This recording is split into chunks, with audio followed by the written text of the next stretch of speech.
Question number 2, Chris Bishop. Thank you, Mr Speaker. My question is to the Minister of Finance. How is Budget 2016 building on the government's program of social investment to deliver better long-term results for New Zealanders? Mr Speaker. The Honourable Paula Bennett. Mr Speaker, on behalf of the Minister of Finance, the government's social investment approach is about using data-driven investment techniques to determine when and how to intervene to change lives for the better. Budget 2016 includes a comprehensive and wide-ranging social investment package, providing extra funding of $654 million over 4 years. The government recently announced an overhaul of New Zealand's childcare and protection system, which will be in place by March next year. $348 million of new funding will increase accountability for support services and sharpen the focus on intensive intervention to keep young people safe. Supplementary, Mr Speaker.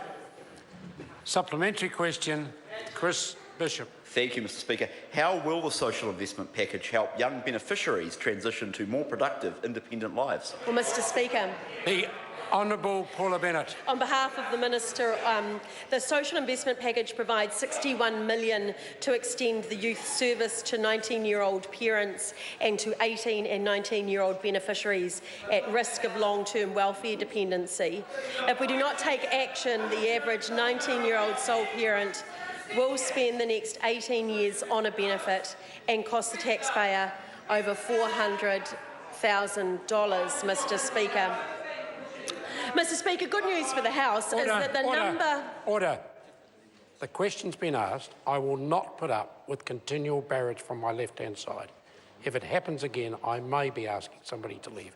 The Honourable Paula Bennett. Mr Speaker, what I think the House can celebrate in is the number of teen parents on benefit has halved under National, and we want to continue that success, Mr Speaker. And what the Associate Minister of Finance would also tell me is that actually the number of teen pregnancies has reduced, which makes a huge difference as well, that fewer girls have to experience the trauma of abortion at such a young age as well. Mr Speaker, social investment's making a big difference. Supplementary, Mr Speaker.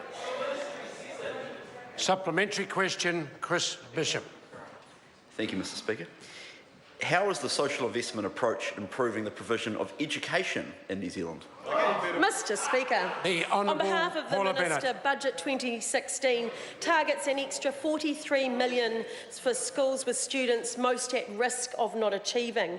This is in contrast to the previous approach of funding an across-the-board operational grant increase that under the Minister we are looking at those that have lived, children that have lived for an extended part of their life in a family that is benefit dependent and only have a 48% chance of achieving NCEA Level 2 before the age of 21. This policy and this money will make a difference. Supplementary, Mr Speaker. Order. Supplementary question, Chris Bishop. Thank you, Mr Speaker. To the Minister of Finance. How has the government's focus on targets helped deliver better public services for New Zealanders? Well, Mr Speaker. Order. I haven't called the Minister yet. The Honourable Paula Bennett. Well, Mr Speaker, on behalf of the Minister, the Prime Minister set the 10 challenging targets for public services in 2012, and since then we've come a long way. Benefit dependency continues to fall. We've made significant progress on crime. We currently have the lowest crime rate since 1978, Mr Speaker. We've reduced the number of children and young people experiencing physical abuse, and immunisation rates continue to grow, with almost 94% of 8-month-olds fully vaccinated. Question